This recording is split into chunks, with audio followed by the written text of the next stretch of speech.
Ready महोदय, सबसे पहले मैं आपका ध्यान देश के विकास के संबंध में खींचना चाहता हूँ।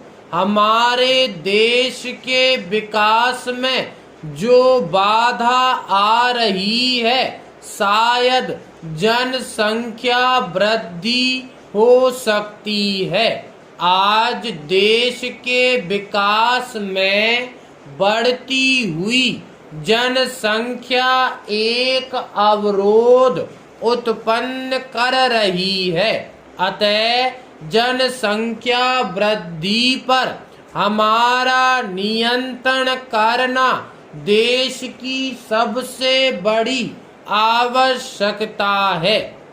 यदि परिवार में महिला शिक्षित होगी तो उन्हें इस बात का महत्व मालूम हो जाएगा कि परिवार सीमित रखने से हमें कौन कौन से लाभ हैं और सीमित परिवार रखने से हमारा आर्थिक समस्याओं का समाधान कैसे हो सकता है। इसलिए हमें शिक्षा पर ज्यादा जोर देना चाहिए।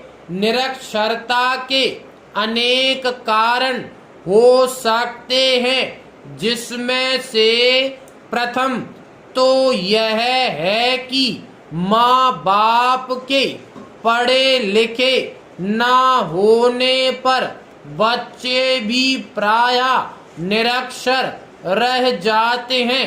यह बात हमें स्वीकार करनी पड़ेगी कि इस तरह संपूर्ण देश में माता पिता की निरक्षरता लाखों बच्चों के निरक्षर होने का कारण है।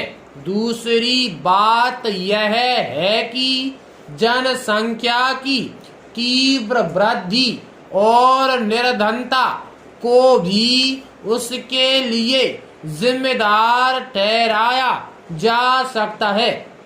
रोजगार से सीधे संबंध जुड़े होने के कारण उनमें शिक्षा के प्रति उत्साह में कमी दिखाई देती है।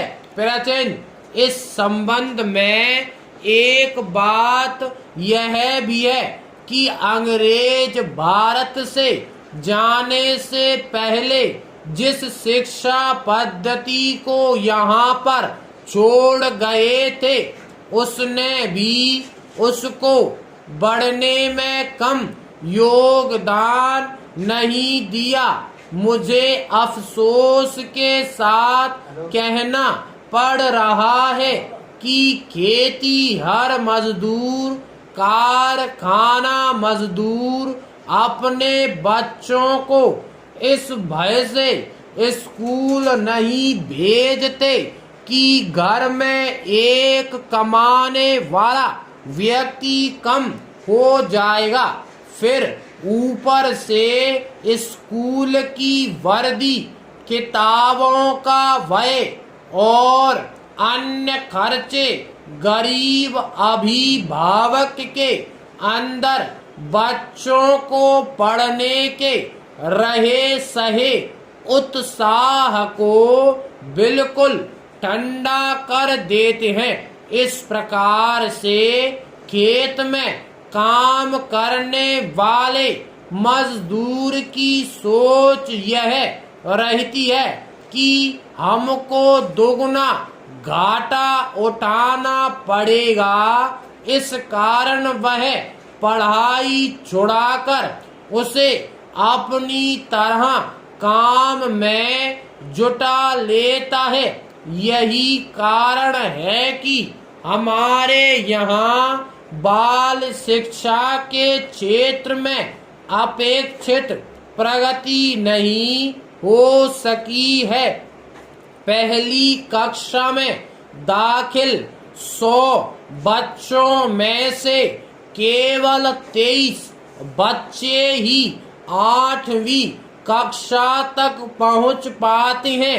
इसका मुख्य कारण यह है कि गरीबी से तंग हालत इन बच्चों के थोड़ा समझदार होते ही ये निर्धन व्यक्ति इन्हें खेतों पर लगा देते हैं, दुकानों पर भेज देते हैं, कारखानों में लगा देते हैं, बीड़ी बनाने के कार्य में जुटा देते हैं।